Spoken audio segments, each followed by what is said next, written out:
What's up sa inyo mga tropa, at eto na naman tayo sa ating printing channel mga tropa. Salamat nga pala lalong lalo na sa nagsasubscribe, at road to 10,000 subscribers na tayo. At maraming salamat din sa mga nag-aabil syempre ng templates natin. Alam nyo naman na isa yan sa mga way kung paano natin isusustain yung channel natin. At pasensya na din kayo kung medyo hindi ako nakaka-reply dito sa mga message nyo or comment ninyo sa ating YouTube channel. Sobrang dami na kasi. Hayaan nyo, pipilitin natin na maisa-isa yan at lahat yan sasagutin natin mga tropa. At alam nyo naman na nagre-reply ako sa inyo. Eto na nga, message nyo lang ako sa mga gusto mag-avail ng mga templates natin. At kung gusto nyong magpasalamat din sa akin, i-click nyo na lang din yung subscribe at thanks button dyan kung nais nyong mag-donate. At simulan na nga natin yung content natin para sa ngayong araw na to. So eto na nga, may nag-message ngayon sa atin. Sabi niya, Boss Sai, tanong ko lang, sa product labels ba ikaw ang nagawa ng design or sinisend na nila sa inyo and then print ka na lang talaga? Kakabili ko pa lang ng gamit pang printing business and nagpa-practice pa lang daw siya ng costing. So nagka-idea daw siya sa mga videos ko at sinasabi ko nga sa inyo, manood lang kayo ng mga videos ko dyan para hindi kayo mauto ng kahit sinong Poncio Pilato. At isi-share ko nga sa inyo kung paano yung mga diskarte or yung paano yung mga na-experience ko dito sa mga product labels, as is kung papaano talaga ako tumanggap ng mga customer. So unang-una, syempre magtatanong sa iyo yan may kita sa mga post mo, it's either sa profile mo or sa page na ginawa mo. So ang gagawin ng mga customer na yan, tatanungin kayo niyan, Boss, magkano magpagawa ng sticker? Kulang-kulang yung sasabihin kasi niyan. Ikaw na ang mag-first move mga tropa. Tatanungin mo yung customer kung anong sticker ang kailangan niya, meaning kung saan niya ididikit yung sticker na i-aabil niya. Sabihin mo na lang, Boss, saan mo ba ikakabit yung sticker? So unahan mo na, for products label ba or pang moto vlogging giveaway, di ba? So sasabihin niya ni customer, Boss, pang product label lang naman. So hindi nawawala yung lang naman kasi para tumatak sa isip mo na parang medyo barata na yung datingan. Hindi talaga nawawala yun lang naman. Sasabihin nila sa inyo, for product label lang naman.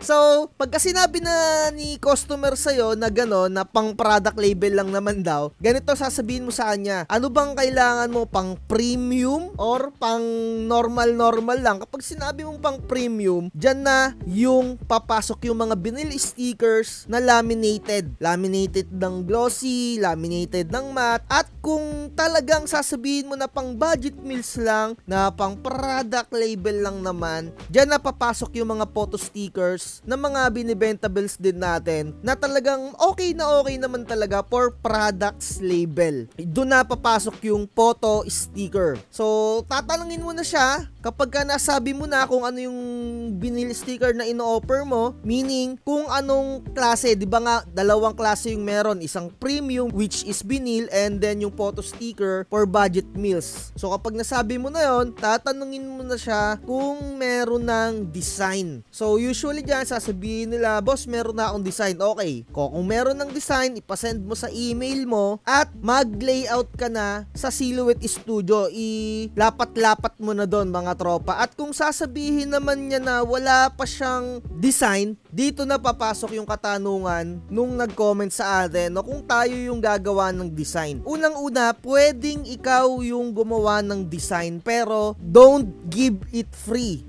Wag na wag mong ibibigay ng libre. It's either gumamit ka ng mga templates kagaya ko na gumagamit ako ng mga templates na any way possible na kung saan ako makakakuha ng templates na pwede kong i-edit. So, eto, number 1 na pinagkukuhaan ko, walang iba kundi ang Canva. Hindi to sponsor ng Canva, pero kung gusto nyo mag-avail, message nyo lang ako sa aking Facebook page. Inuulit ko, dito lang ako kumukuha ng mga templates na ginagamit ko for product label. Pero hindi ka makakapagkuha ng mga templates dito kung hindi ka naka-pro. So, regarding naman sa presyuhan, sabi ko nga sa inyo, don't give it free. Kung madali mong na-edit yung mga templates dito, so ganito, 'di ba? Open ka ng Canva, tapos product label.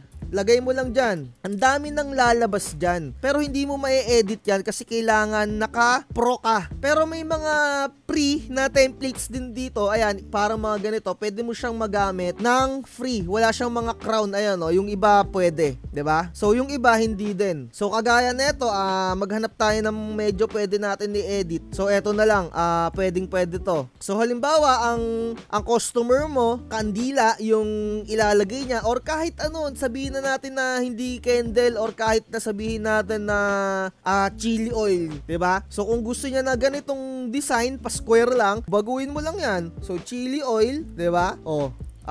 Sabihin na natin dito kung anong pangalan, no? Sabihin na nating Ednas. Sample lang. Dito lang ako nag-edit. Siyempre tatanungin nyo ako kung magkakano yung ipipresyo natin. So ako, personally, nagpepresyo ako dito sa mga logos, lalo na mga templates lang. 100 lang yung sinisingil ko sa kanila, up to 350 kapag ka medyo ma-detailed na. Pero agaya na ito, mga medyo babaguhin mo lang ng kunting anik-anik, di ba?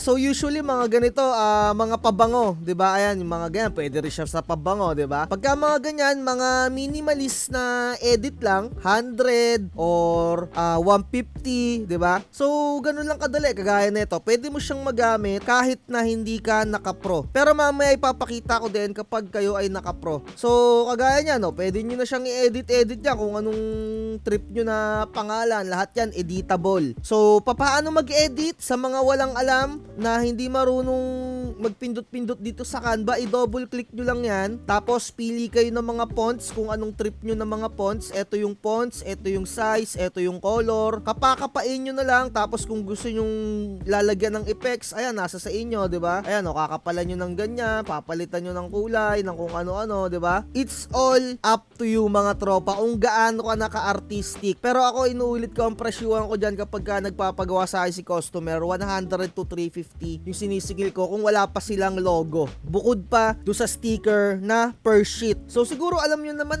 yung mga presyuhan ko per sheet, pero mamaya uulitin ko na lang kung magkano. So ngayon, eto yung naka-pro, hindi natin to magagamit. Halimbawa, etong chili oil na to, hindi natin siya magagamit kasi kailangan naka-Canva Pro tayo. So ngayon, magsuswitch ako sa Canva Pro para magamit natin yung mga naka-pro na ganyan. So dito, naka-pro na yung account ko na to. Ganun lang din yung gagawin ko. Product label, mag-search ako dito. Yung mga nakikita nyo na may pro, pwede na natin gamitin. So halimbawa, etong design na to for chili sauce ni customer nyo na gusto magpagawa ng sticker na wala pang design, pwede mo tong gamitin as is, mga tropa. Walang copyright eme dyan. So medyo baguhin mo na lang naman para maging unique or para maging original yung output. Syempre, di ba? Kahit papano, wala kang maging kagaya. So eto yung kanina nating nakita na hindi natin siya nagagamit, pero ngayon pwede na natin siyang gamitin kasi naka-pro na yung account natin. So kung ganyan, square lang na design, pwede mo nang palitan kung anong gusto mong pangalan, double click mo lang para ma-edit. Yung mga elements dito mga tropa, pwede nyo siyang tanggalin, pwede nyong palitan, edit nyo lang nang i-edit. Mga tropa, every time na gumagamit kayo ng mga templates neto, kumikita din yung mga owners ng template na to mga tropa, at lahat ng mga elements dito mga tropa, eto yung mga elements na tinatawag. Halimbawa, naglagay ka ng etong sili na to, ginamit mo tong sili na to, kung sino yung pinaka-owner nung nag-design na etong sili na to, nagkakaroon din sila ng earnings doon. Pero hindi ko lang alam kung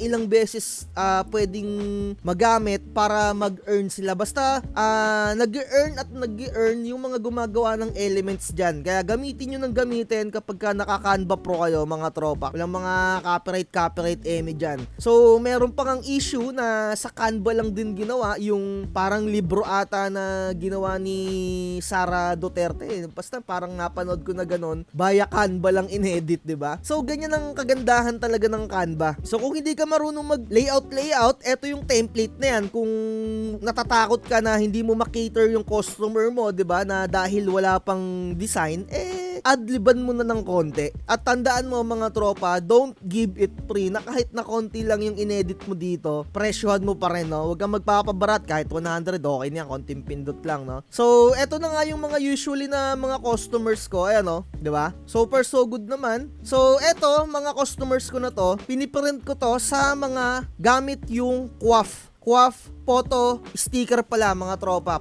Ilalagay ko na lang sa description yung link kung gusto nyo mag-avail nung mga ginagamit kong materyales like binili sticker, printer, photo sticker, ayan no. 'Di ba? Ayan yung mga usual na customer ko, 'di ba? Kung iisipin nyo, halos nakikita nyo naman sa internet or sa Google etong mga design na to, lalo na to, 'di ba? Napakadali lang naman yan mga tropa kung hindi kayo marunong mag-design, 'di ba? May mga templates naman at kung medyo lumawak-lawak na yung creativity mo, kayang-kaya mo nang mag-design ng sarili. Kagaya na ito mga tropa, etong nakikita nyo na to, mismong chili garlic sauce ko to, mismong product ko to. Etong template na to, kinuha ko lang sa Canva. At kung nakikita nyo dyan, medyo inedit-edit ko na yung template na which is para maging original na yung aking pinaka logo, 'di ba? Mismong produkto ko to mga tropa, ayan no. Chili garlic sauce. Pero so far ngayon medyo mahal pa yung sili, hindi pa ako gumagawa ulit. Diba? Napakadali lang. At kung tatanungin nyo ako kung magkano yung singilan ko ng photo sticker pang product label, kasi iba-iba naman tayo, kagaya ng sinasabi ko, hindi naman ako BIR registered mga tropa, diba? Mababa lang yung bigay ko dito, pero so far kapag nakarehistro kayo, syempre huwag kayo magpapababa. Sa tingin ko 50 pesos is a good start sa pagsingil ng photo sticker ng ganito. 50 pesos, 35 to 50 pesos. At mag-set kayo ng minimum. It's either 10 pieces or 5 pieces. Huwag kayong magpapababa ng isa, dalawa, tatlo lang yung paggawa mga tropa. Pagod lang yung aabutin ninyo. At sa mga photo sticker for product label, inuulit ko, hindi na ako naglalaminate. Mismong print and cut na lang ako dyan mga tropa, kasi nga mga budget meals lang yan. Marireceive ni customer yung yung binayad niya na presyo na syempre kahit papano ay quality pa rin naman, 'di ba? Ito pa yung mga isa sa mga nagawa-gawa kong medyo konting-konting Google lang, 'di ba?